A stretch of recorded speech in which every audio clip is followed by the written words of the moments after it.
जरा सोचिए, एक लड़का जो स्टेज पर खड़ा होके रैप कर रहा है, खुलेआम नेताओं को चुनौती दे रहा है।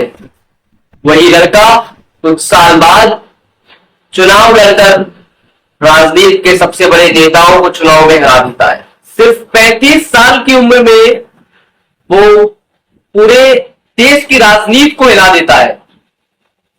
बड़े बड़े नेताओं की कुर्सियां फिसलने लगती है। ये कहानी नेपाल के सबसे चर्चित युवा नेता बालेन शाह की है। एक रैपर, एक इंजीनियर और अब पूरे नेपाल में सबसे चर्चित युवा नेता। लेकिन अब सवाल ये उठता है कि एक रैपर ने ऐसा क्या किया कि लोग पुरानी पार्टियों को छोड़कर, पुराने अनुभवी नेताओं को छोड़कर एक रैपर को वोट करने लगे। आखिर क्या उसके अंदर ऐसी खूबियां थी जिसको देखकर जनता ने उसे एक मुफ्त वोट दिया?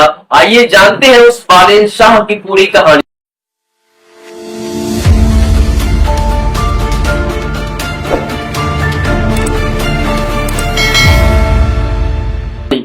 नमस्कार, मैं प्रियांशु मिश्रा और आप देख रहे हैं एमबी टॉक्स। एक आम लड़का लेकिन सपने आसमान से भी बड़े, बालेन शाह का असली नाम बालेन शाह है, लेकिन नेपाल में ये बालेन शाह के नाम से बहुत विख्यात है। इनका जन्म नेपाल की राजधानी काठमांडू में होता है। बचपन से ही पढ़ाई में भी अच्छे थे, लेकिन संगीत में बहुत गहरी रुचि रखते थे और संगीत में खासकर रैप म्यूजिक में। और रैप म्यूजिक में भी ऐसे वैसे नहीं जो आजकल लोग पैसा और स्टाइल के लिए बनाते हैं। इनकी रुचि बेरोजगारी, भ्रष्टाचार और नेताओं की आलोचनाओं में होती थी। ऐसे गाने और ऐसे रैप ये लिखा करते थे। सच कहूं तो इनके रैप्स का प्रयोग सिस्टम की पोल खोलने के लिए होता था और यही कारण था कि इनकी युवाओं के बीच बहुत ज्यादा लोकप्रियता थी। संगीत के साथ साथ पढ़ाई को भी साथ में लेकर चले, छोड़ा नहीं और सिविल इंजीनियर की डिग्री ले ली। यानी शहर, पुल, बिल्डिंग सब कुछ बनाना आता था। यहां तक कि अर्बन प्लानिंग की पढ़ाई कर चुके थे। यानी एक हाथ में माइक था तो दूसरी ओर डिग्रियां भी चमक रही थी। लेकिन कहानी में ट्विस्ट तो तब आता है जब बालेन की 2022 में राजनीति में एंट्री होती है, और वो धमाकेदार एंट्री जो आज तक नेपाल के इतिहास में नहीं हुई थी। बालेन का एक फैसला आता है और उस फैसले में 2022 में वो मेयर का चुनाव काठमांडू से लड़ने वाले थे। काठमांडू जो कि नेपाल की राजधानी है, बिना किसी दल के वहां से चुनाव लड़ना इतना आसान काम नहीं था। कुछ लोगों ने मजाक बनाया, लेकिन बालेन ने हार नहीं मानी।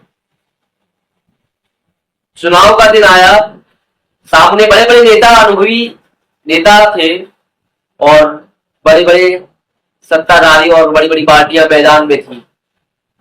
लेकिन बालेन के अंदर साहस इतना था कि डर के लिए जगह ही नहीं। वही जनता जनार्दन की भी कृपा बरस रही थी, इसलिए बालेन नेपाल और काठमांडू के इतिहास में एक ऐसी जीत दर्ज करते हैं जो आज तक शायद नहीं हुई थी। मेयर बनने के बाद बालेन फुल एक्शन में होते हैं। सभी अवैध कारोबारों पर रोक लगा दी जाती है, तो वहीं कई इमारतों पर बुलडोजर भी चला दिए जाते हैं। और इसका विरोध जब नेताओं के द्वारा, ताकतवर नेताओं के द्वारा किया जाता है, तो जनता और युवा बालेन के और भी करीब आ चुके थे। इनकी राजनीति और लोगों से बहुत अलग थी। ये लंबे भाषण देने की जगह काम करने में ज्यादा रुचि रखते थे। बात को साफ साफ कहना इनकी आदत थी। यह मान लो कि इनकी साफ सुथरी छवि का एक अभिलक्षण था। ये आम लोगों के लिए सोचते थे और आम लोगों की तरह ही बातें करते थे। जब भाषण देने के लिए स्टेज पर चढ़ते थे तो कुछ चुनिंदा शब्दों में और स्पष्ट बात करते थे, ना कि और नेताओं की तरह लंबी लंबी डेंगे हाँका करते थे।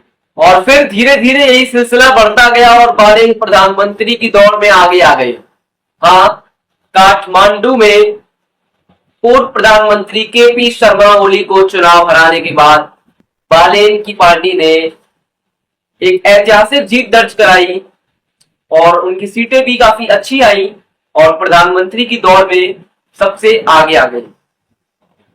ये तो थी नेपाल के बालेन शाह की कहानी, लेकिन आपको क्या लगता है, क्या भारत में भी कोई बालेन शाह है जो बेरोजगारी के लिए बोलता हो, भ्रष्टाचार को रोकने की बात करता हो और जनता जनार्दन के लिए लड़ता हो?